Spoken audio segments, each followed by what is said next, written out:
സാക്ഷിയാകുവാൻ ദൈവത്താൽ അയക്കപ്പെട്ടവൻ, മരുഭൂമിയിൽ വിളിച്ചു പറയുന്നവൻ്റെ ശബ്ദം എന്നിങ്ങനെ വ്യത്യസ്തങ്ങളായ അഭിധാനങ്ങൾ പലതും സ്നാപക യോഹന്നാനെ കുറിച്ച് തിരുവെഴുത്തിൽ നിന്ന് തന്നെ നാം വായിക്കുന്നുണ്ട്. സത്യം വിളിച്ചു പറയുന്നവൻ്റെ, സത്യത്തിന് സാക്ഷിയായിരിക്കുന്നവൻ്റെ ഓർമ്മയിൽ ഈ കാലത്ത് ഒരു കൗതുകം ഒളിഞ്ഞിരിപ്പുണ്ട്. സത്യം വിളിച്ചു പറയുന്ന ഒരുപാട് ആളുകൾ ഇന്ന് നമ്മുടെ പരിസരങ്ങളിലുണ്ട്. പലതരം ഓൺലൈൻ ചാനലുകളായി, പലതരം ഫേസ്ബുക്ക് കുറിപ്പുകളായി സത്യം വിളിച്ചു പറയുന്നവർ എന്നുള്ള ലേബലിൽ കുറേ അധികം ആളുകൾ നമ്മുടെ ജീവന പരിസരത്ത്, അത് സഭയുടെ പശ്ചാത്തലത്തിലായാലും സാമൂഹിക ജീവിതത്തിൻ്റെ പശ്ചാത്തലത്തിലായാലും അതിൽ തന്നെ ആതുര സേവനത്തിൻ്റെ പശ്ചാത്തലത്തിലായാലും വിദ്യാഭ്യാസ രംഗത്തെക്കുറിച്ചായാലും ഒക്കെ കുറേ അധികം വിദഗ്ധന്മാർ സത്യം സംസാരിക്കുന്ന ഒരു കാലത്താണ് നമ്മൾ ജീവിക്കുന്നത്. A brief history of information technology from Stone Age to AI എന്ന സബ്ടൈറ്റിലോടുകൂടി അധിക നാളുകൾക്ക് മുമ്പല്ലാതെ ഒരു പുസ്തകം പ്രസിദ്ധീകരിക്കപ്പെടുകയുണ്ടായി. അതിൽ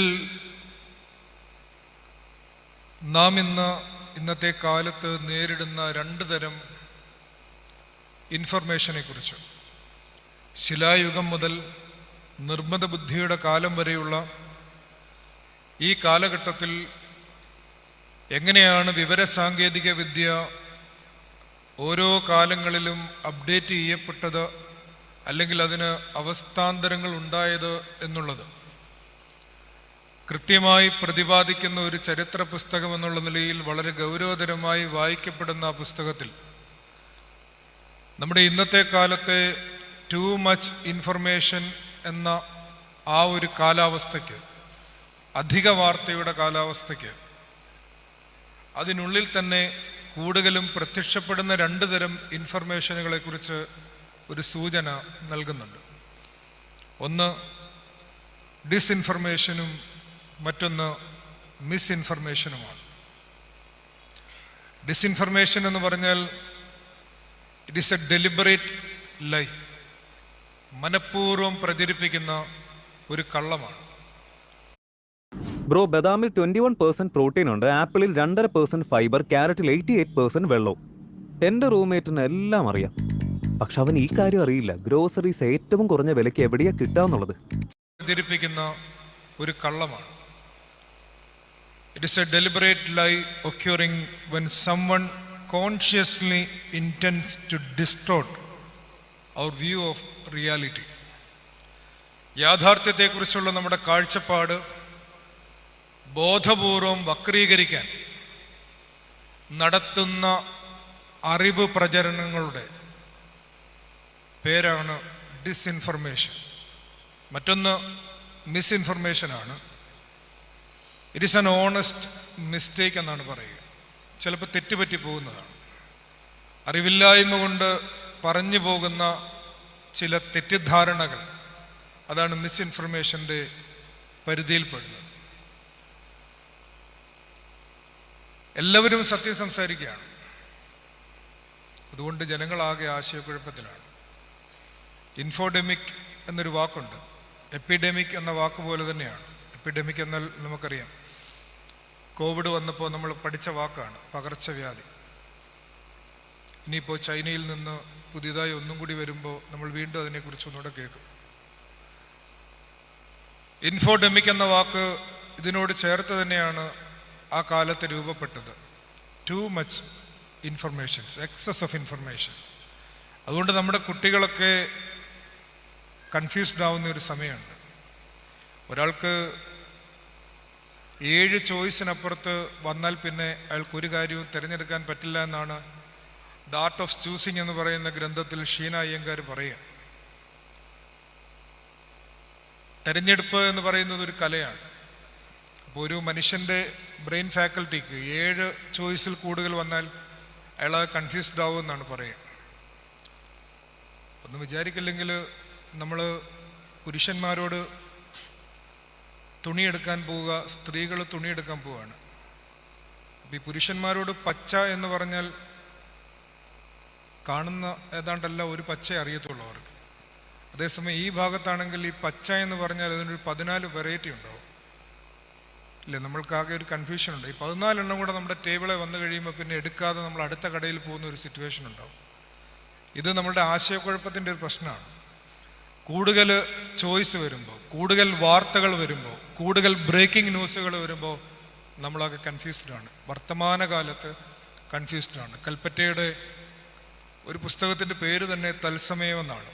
ഈ തത്സമയ സംപ്രേഷണങ്ങളിൽ പെട്ട് മനുഷ്യൻ വ്യക്തമായ ചരിത്രബോധമില്ലാതെ എന്താണ് സത്യം, എന്താണ് അസത്യം, എന്താണ് അർദ്ധസത്യം എന്നറിയാൻ പാടില്ലാതെ ഓരോ കാര്യങ്ങളെക്കുറിച്ച് അനാവശ്യമായി വ്യാകുലപ്പെടുന്ന ഒരു കാലത്താണ് നാം ജീവിക്കുന്നത്. അതുകൊണ്ട് തന്നെ സത്യം തമസ്കരിക്കുന്നവർക്കും വക്രീകരിക്കുന്നവർക്കും ഇത് നല്ല വിപണനത്തിൻ്റെ കാലമാണ്. ആ പുസ്തകത്തിലെ ഒരു വരി കൂടി ഞാൻ വായിച്ചോട്ടെ. കാരണം ഇവിടെ ഇരിക്കുന്നതിൽ ഏറിയ ആളുകളും സോഷ്യൽ മീഡിയ നന്നായി ഇൻഫ്ലുവൻസ് ചെയ്യപ്പെടുന്ന ആളുകളായിരിക്കണം. YouTubers were particularly intent on gaining attention. Noticed that when they posted an outrageous video full of lies, the algorithm rewarded them by recommending the video to numerous users and increasing the YouTubers' popularity and income. പൂർണ്ണമായും നുണകൾ കൊണ്ട് ചമയ്ക്കപ്പെട്ട ഒരു വാർത്ത നിരന്തരമായി പ്രചരിപ്പിക്കുന്ന യൂട്യൂബർമാരെ algorithm, ആ സാധനം എന്താണെന്നറിയാമല്ലോ അല്ലേ? നമ്മൾ വിചാരിക്കുന്നത് എന്ത് തിന്നും, എന്തുടുക്കും, എന്ത് കുടിക്കുമെന്ന് ഇപ്പം നമ്മളാണ് വിചാരിക്കുന്നതെന്നാണ്. പക്ഷേ ആരെ മക്കളെ വിചാരിക്കുക? അൽഗോരിതമല്ലേ തീരുമാനിക്കുന്നത്. അതെ, നമ്മളുടെ വിചാരങ്ങളെ, നമ്മളുടെ ചിന്തകളെ, മനനശേഷിയുള്ള മനുഷ്യൻ്റെ ചിന്താശേഷിയെ നഷ്ടപ്പെടുത്തിക്കൊണ്ട് അവൻ്റെ പേരിൻ്റെ തന്നെ അർത്ഥവിലോപം സംഭവിപ്പിക്കുന്ന തരത്തിലാണ് ഈ കാലത്ത് മറ്റുള്ളവർ നമുക്ക് വേണ്ടി ചിന്തിപ്പിച്ചുകൊണ്ടിരിക്കുന്നത്. അപ്പം അങ്ങനെ നുണകൾ പറയുന്ന ആളുകൾക്ക് അൽഗോരിതം കൂടുതൽ ആളുകളിലേക്ക്, ന്യൂമറസ് അസംഖ്യം ആളുകളിലേക്ക് അവരുടെ വാർത്തകൾ എത്തിക്കും. അവർക്ക് കൂടുതൽ ഇൻകം കിട്ടും, റവന്യൂ കിട്ടും. എന്നാൽ in contrast, when they dial down the outrage and stuck to the truth, the algorithm tended to ignore them. ലളിതമായി പറഞ്ഞാൽ, നിങ്ങളൊരു സുവിശേഷ പ്രസംഗത്തിന് അടിയിൽ നോക്കിയാൽ എത്ര കെ കാണും? എത്ര കെ കാണും? നോക്കിയിട്ടില്ല, പിന്നെ അന്ന് കെ കാണും. ഒരു ദുർവിശേഷ പ്രസംഗത്തിനാണെങ്കിലോ എത്ര എം കാണും? എത്ര മില്യൺ ആണല്ലേ? നമ്മുടെ റിസപ്റ്റബിലിറ്റി എന്ന് പറയുന്നത്, മനുഷ്യൻ എന്തുകൊണ്ട് ഇങ്ങനെ ചീഞ്ഞ വാർത്തകൾ, മോശപ്പെട്ട സംഗതികൾ സ്വീകരിക്കാൻ തക്ക വിധം അവൻ്റെ ആന്തരികത ജീർണിച്ചു പോയോ? എന്തുകൊണ്ട് ശുഭകാര്യങ്ങൾ സംസാരിക്കാൻ, നല്ല കാര്യങ്ങളെക്കുറിച്ച് ചിന്തിക്കാനും പറയാനും ഉണ്ടാവുന്ന അവസരങ്ങളായി നമ്മളുടെ കൂട്ടായ്മകൾ, നമ്മുടെ സത്സംഗങ്ങൾ, അത് 2 പേര് കൂടുമ്പോഴായാലും 3 പേര് കൂടുമ്പോഴായാലും 10 പേര് കൂടുമ്പോഴായാലും 100 പേര് കൂടുമ്പോഴായാലും എന്തുകൊണ്ട് നമുക്ക് നല്ലത് സംസാരിക്കാൻ പറ്റുന്നില്ല? നല്ല വാക്കോതുവാൻ ത്രാണിയുണ്ടാകണം. ചുരുക്കത്തിൽ പറഞ്ഞ, സത്യത്തിൻ്റെ മുഖം മൂടി അണിഞ്ഞ് കള്ളം സത്യം പറയുന്ന കാലമാണ്. പല ആവർത്തി കേട്ടതാണെങ്കിലും ഈ പ്രിയപ്പെട്ട കുഞ്ഞു മക്കൾക്ക് വേണ്ടി ഒരിക്കൽ കൂടി ആ കഥ ഒന്നും കൂടെ പറയട്ടെ. സത്യവും കള്ളവും കൂടി കുളിക്കാൻ പോയ കഥ. പ്രായമുള്ളവർക്കറിയാം.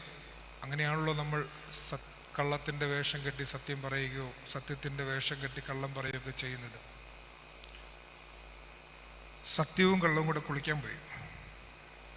അപ്പോൾ രണ്ടുപേരോട് കുളിക്കടവിൽ ചെന്ന് കഴിഞ്ഞപ്പോൾ കള്ളം ഏതാണ്ട് കള്ളം പറഞ്ഞ് കുളിച്ചുകൊണ്ടിരുന്നപ്പോൾ കുളത്തിൽ നിന്ന് ഇറങ്ങിപ്പോയി. രണ്ടുപേരും ഉടുപ്പൊക്കെ കുളക്കടവിൽ ഊരിയിട്ടാണ് വെള്ളത്തിൽ ഇറങ്ങിയിരുന്നത്. അപ്പോൾ കള്ളം ഏതാണ്ട് കള്ളം പറഞ്ഞ് കരയ്ക്ക് കയറി നോക്കിയപ്പോൾ കള്ളത്തിൻ്റെ കുപ്പായം അവിടെ കിടപ്പുണ്ട്. നാടായ നാട് മുഴുവൻ കള്ളം പറഞ്ഞ് നാട്ടുകാർ തല്ലിക്കേറി ഒരു കറുത്ത കുപ്പായം.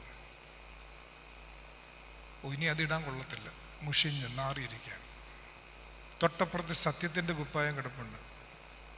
നല്ല സ്വർണ്ണ തുന്നലൊക്കെയുള്ള ഒരു വെള്ള കുപ്പായം കിടപ്പുണ്ട്. കള്ളം നോക്കിയപ്പോൾ ആ കുപ്പായം കൊള്ളാം. കള്ളം ആ കുപ്പായം എടുത്തിട്ടുണ്ട് അങ്ങ് പോയി. പാവം സത്യം കുറേ നേരം കൂടെ വെള്ളത്തിൽ നിന്നു. അവസാനം കരയ്ക്ക് കയറി നോക്കിയപ്പോൾ സ്വന്തം കുപ്പായം അവിടെ കിടപ്പില്ല. പിന്നെ ആരുടെ കുപ്പായം കിടപ്പുണ്ട്? കള്ളത്തിൻ്റെ കുപ്പായം കിടപ്പുണ്ട്. സത്യത്തിന് കള്ളത്തിൻ്റെ കുപ്പായം ഇടാൻ പറ്റുമോ? പറ്റില്ല. അതുകൊണ്ട് സത്യം അന്ന് തൊട്ട് ഉടുപ്പില്ലാതെ നടക്കുന്നത്. ദ നേക്കഡ് ട്രൂത്ത് എന്ന കഥയുണ്ടായത്, ഈ ചൊല്ലുണ്ടായത് ഈ കഥയെന്നാണ്. The naked truth. സത്യം നഗ്നമാണ്, അത് കുരിശിൽ നഗ്നമാണ്. സത്യം പറയാൻ അധികം വേഷം കെട്ടലുകളൊന്നും വേണ്ട എന്ന് പഠിപ്പിച്ചവന്റെ ഓർമ്മയുടെ പരിസരത്താണ് നാം ആയിരിക്കുന്നത്. യോഹന്നാൻ സ്നാപകൻ സത്യം പറയാൻ അധികം വേഷം കെട്ടലുകളൊന്നും ആവശ്യമില്ല എന്നാണ് പറയുക. സത്യം പറയുന്നത് കൊണ്ട് ഭൗതികമായി വലിയ മെച്ചമൊന്നുമില്ല. തല പോകുന്ന വഴിയാണ്. എന്നിട്ടും അയാൾ അത് തിരഞ്ഞെടുക്കുന്നു? അയാൾക്ക് ഗർഭം മുതൽ പരിചയം ക്രിസ്തുവിനെയാണ്. അയാൾക്ക് ഗർഭം മുതൽ പരിചയം ക്രിസ്തുവിനെയാണ്. എലിസബത്ത് എന്ന അമ്മയുടെ വയറ്റിൽ കിടക്കുമ്പോൾ മറിയത്തിന്റെ ഉദരത്തിൽ ഉരുവായവനെ കണ്ട് തുള്ളിച്ചാടിയവനാണ് യോഹന്നാൻ സ്നാപകൻ. ഗർഭം മുതൽ അയാൾക്കുണ്ടായിരുന്ന ക്രിസ്തു പരിചയത്തിൽ നിന്നാണ്, സത്യ പരിചയത്തിൽ നിന്നാണ് ആ സത്യസന്ധത മരണം വരെ നിലനിർത്താൻ അദ്ദേഹത്തിന് സാധിക്കുന്നത്. ഇങ്ങനെ സത്യത്തിന് സാക്ഷിയായി സത്യസന്ധതയുടെ ഭാഷ സംസാരിച്ചത് കൊണ്ട് ക്രിസ്തുവിന് വേണ്ടി ഒരു പുതിയ കാലാവസ്ഥ നിർമ്മിക്കാൻ ആ ചെറുപ്പക്കാരന് പറ്റുന്നുണ്ട്. എത്രയോ നിരാശാഭരിതമായൊരു കാലമാണത്. മതത്തിൻ്റെ കാപട്യം, മതപുരോഹിതന്മാരുടെ കള്ളത്തരം, ഹെരോദാവിനെ പോലെ അധികാരം ദുർവിനിയോഗം ചെയ്യുന്ന രാഷ്ട്രീയക്കാർ, ഏത് കാലത്തും ഇതെല്ലാം ഉണ്ട് എന്ന് വെച്ച് നിരാശപ്പെടാനല്ലല്ലോ നമ്മുടെ യൗവനത്തോട് ചരിത്രം ആവശ്യപ്പെടുന്നത്. നമ്മുടെ യൗവനങ്ങളോട് ചരിത്രം ആവശ്യപ്പെടുന്നത് നിരാശപ്പെടാനല്ല, സത്യം സംസാരിക്കാൻ, ക്രിസ്തുവിന് വേണ്ടി വഴിയൊരുക്കാൻ, ശാശ്വതമായ ഒരു സമാധാന പിറവിക്ക് വേണ്ടി ആർജവത്തോടെ നിലകൊള്ളാൻ. ഇങ്ങനെയൊക്കെ അല്ലെങ്കിൽ പിന്നെ എന്തിനാണ് നമ്മൾ ഈ പെരുന്നാളൊക്കെ ആചരിക്കുന്നത്? ഇത്തരം ഓർമ്മകളൊക്കെ നമ്മളെ തട്ടി ഉണർത്തുന്നില്ലെങ്കിൽ പിന്നെ നമ്മുടെ ആന്തരികതയെ കുറെ കൂടി ദൈവീകമായ ലാവണ്യത്തിലേക്ക് ഉണർത്താൻ, അല്ലെങ്കിൽ പിന്നെ എന്തിനാണ് നമുക്ക് പെരുന്നാൾ? എന്തിനാണ് നമുക്ക് തിരുനാൾ? എൻ്റെ വാക്ക് അവസാനിപ്പിക്കുകയാണ്.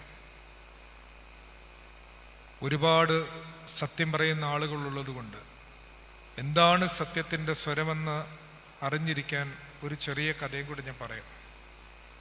ഒരു വഞ്ചി ദൂരദേശത്തേക്ക് പോവാണ്. അതിൽ കുറേയധികം യാത്രക്കാരുണ്ട്. ആ യാത്രക്കാരോടൊപ്പം ഒരു ദരിദ്രനായ, ഒരു നിസ്വനായ ഒരു സന്യാസി കൂടി ആ വഞ്ചിയിലുണ്ട്.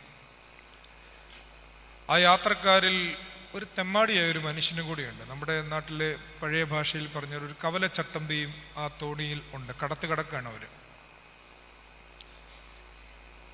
ഈ തെമ്മാടിയായ മനുഷ്യൻ ഈ പാവം പിടിച്ച ആ സാധുവിനെ വല്ലാതെ ഇറിറ്റേറ്റ് ചെയ്യുന്നുണ്ട്.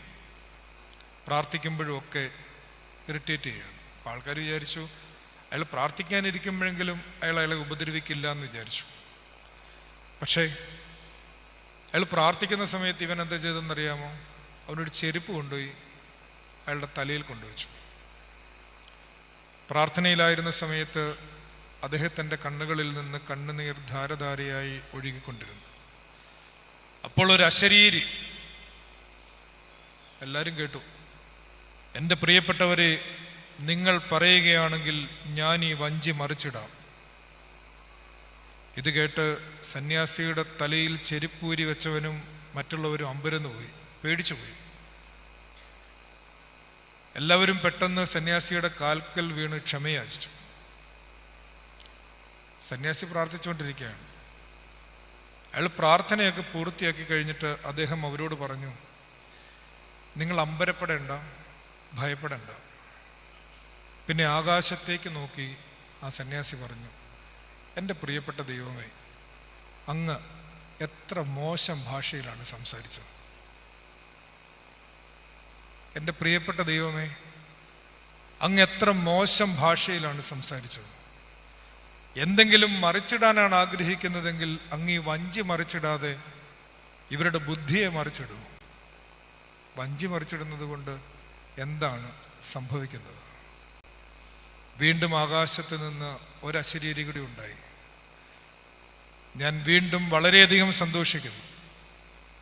നീ ശരിയായ കാര്യം തന്നെയാണ് മനസ്സിലാക്കിയിരിക്കുന്നത്. ആ ശബ്ദം എൻ്റേതായിരുന്നില്ല. ചെകുത്താൻ്റെ ഭാഷ തിരിച്ചറിയാൻ കഴിയുന്നവർക്ക് മാത്രമേ എൻ്റെ ഭാഷ തിരിച്ചറിയാൻ കഴിയൂ. സത്യം സംസാരിക്കുന്ന എന്ന് ഭാവിക്കുന്ന ചെകുത്താന്മാരുള്ള കാലത്ത് ദൈവം അയച്ചിട്ട് ഒരു മനുഷ്യൻ വന്നു. അവൻ്റെ പേര് യോഹന്നാൻ എന്നായിരുന്നു. അവൻ സത്യത്തിന് സാക്ഷിയായിരുന്നു എന്ന ഓർമ്മ കുറെ കൂടി ഗാഢമായി സത്യസന്ധമായി ജീവിക്കാൻ എന്നെയും നിന്നെയും അനുവദിക്കട്ടെ എന്ന് പ്രാർത്ഥിക്കുന്നു. ദൈവം അനുഗ്രഹിക്കട്ടെ.